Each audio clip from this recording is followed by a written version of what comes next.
Welcome to Pivot Talks with PC. My name is Pauline Caballero, and we're talking change. It isn't coming, it's here.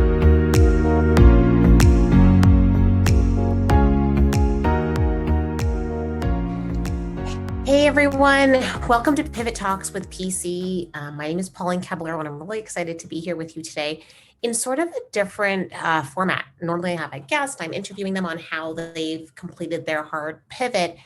And I mean, the truth of the matter is I've just had a series of events of cancellations and, myself just falling ill where right here on this podcast, we're having to pivot in terms of how can we continue with our cadence of weekly content and deal with what's right in front of us.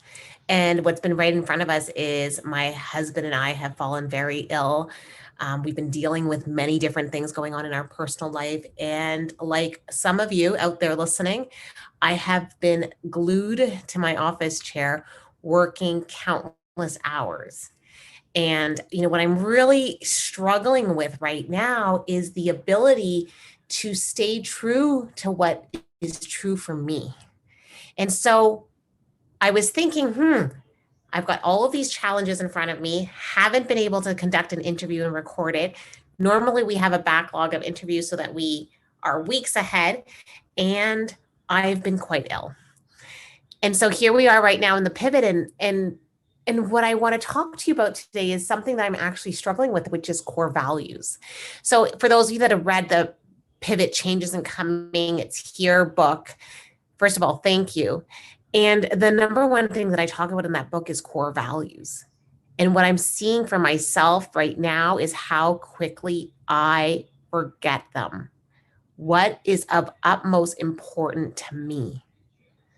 And for me, my core values are really rooted in love, family, growth, and health. And I have just forgotten that. And one of the reasons why core values are so important is because it's the thing in which we make all of our decisions from. Like, it's the barometer. I like to use it as sort of the litmus test as to whether I'm a yes or whether I'm a no or whether I'm a maybe. If it's aligned with my core values, then yeah, I'm going to do it. And if it's not, then what has me not say no? So,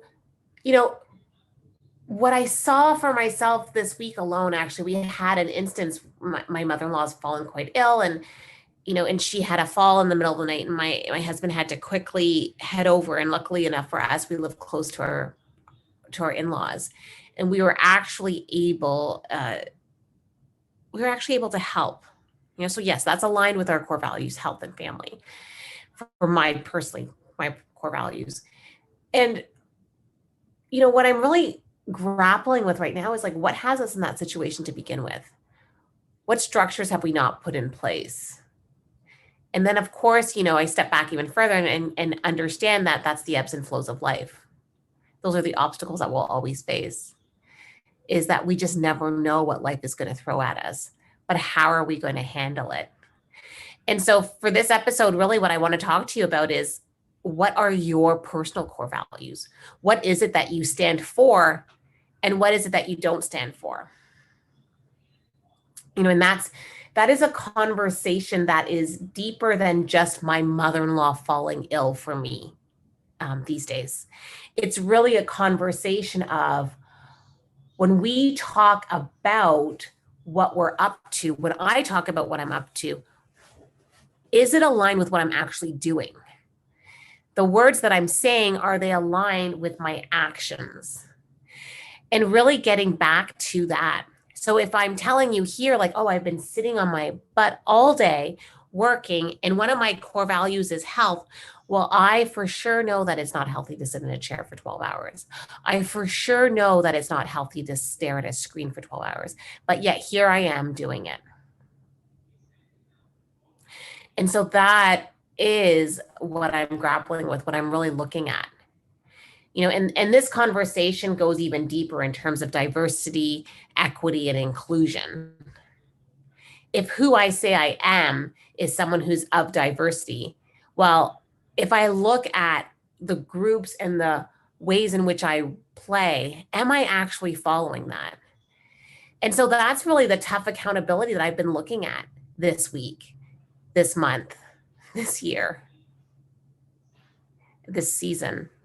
And for me, this season really has been, the 2020, 2021, which is really just sort of brought me to my knees and has me questioning everything.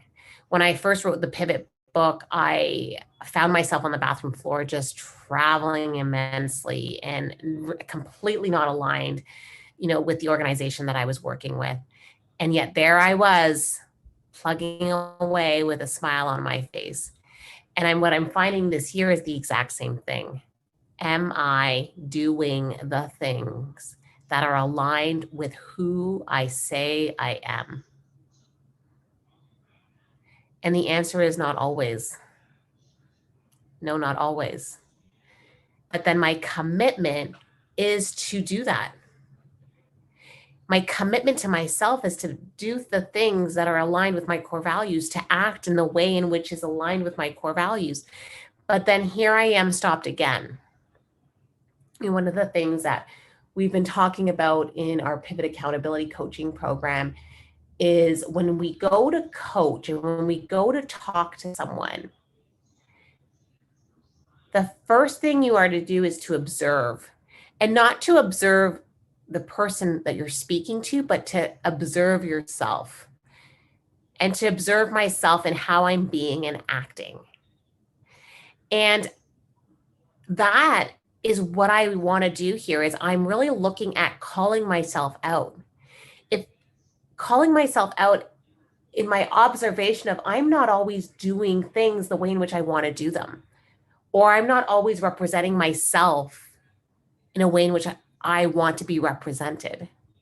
So the first thing is observe, and then the second thing is to check really what triggers me. I was in a meeting the other day and, I'm not aligned with the decision. And the first thing, my knee-jerk reaction is to lash out. But when I'm observing myself, am I able to actually check my reactions? Because my reactions aren't necessarily going to add value to the situation. So it's observe, check, and then the last thing is ask. Ask a question that's going to move the conversation forward.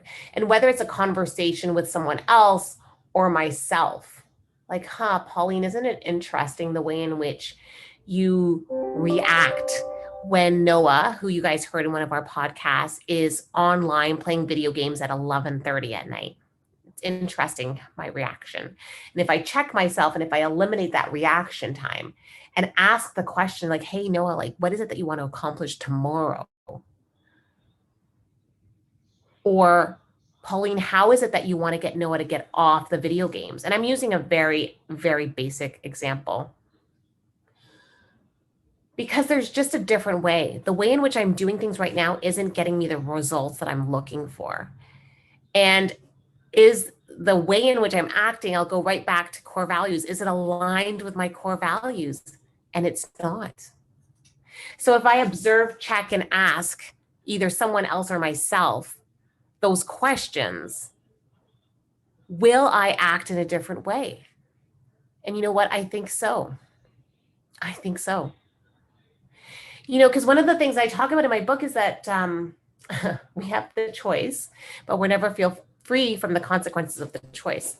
So I have the choice to sit here and work all day and stare at the computer screen, but I'm not free from the consequences of that choice. And sometimes consequences are good. I get to accomplish things. I get to move projects forward. I get to get things done. But the sacrifice that my body's taking, I feel tired, sluggish. The New York Times came out with an article of the mood of languishing.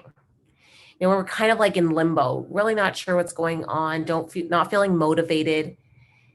And for me, that's a direct result by not looking at my core value of health. Health is so important to me. Mental health, physical health. And so, what I want to leave you here with in this quick pivot talk is simply that the question, the question for yourself of what are your core values? What are your core values? What do you stand for? What is of utmost important to you? You know, those gentle whispers from your heart, what are they telling you? Where are you aligned and where are you misaligned? And starting to really tell the truth on ourselves for truth's sake. Like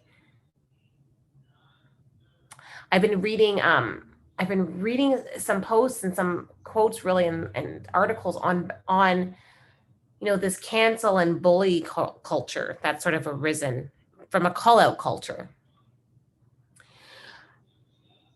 And then I've seen people really commenting on like, how can you do that in a way of kindness and compassion? And really, I think that starts with accountability. It starts on telling the truth for you, on yourself, and you taking that accountability on how you want to show up in the world, and then doing the thing to act in the way that's aligned. So if I say, my core values are love, family, health, and growth, and then one of my staff members doesn't do a job exactly the way I think they should, and I lash back out at them, well, that's not aligned with my core values. And I really need to observe how I'm being. I need to check what's triggering me. And then I need to ask myself, how would love handle this? What would love do? And I find that if we would just take that time to pause and really ask ourselves, what is it that I stand for? What are my core values? But most importantly, what would love do? Maybe, just maybe, we can create a different path. I'll leave you with this quote that I often share. So for those of you that have spent a lot of time with me, Margaret Mead says, it takes a group of strongly committed citizens to change the world. It takes a small group of committed citizens to change the world, because in fact, it's the only thing that ever has. So thank you so much for all of you for listening and supporting the podcast. It means so much to me. I'm committed to, inserting these quick little pivot chats with myself. And really the focus here is all around core values. And if you get anything from this podcast, I hope you leave with this question. The question that you can just ask yourself in times when you need it most, when you're struggling, when you just don't know what to do. What would love do? Talk soon, everyone. Thank you so much for joining.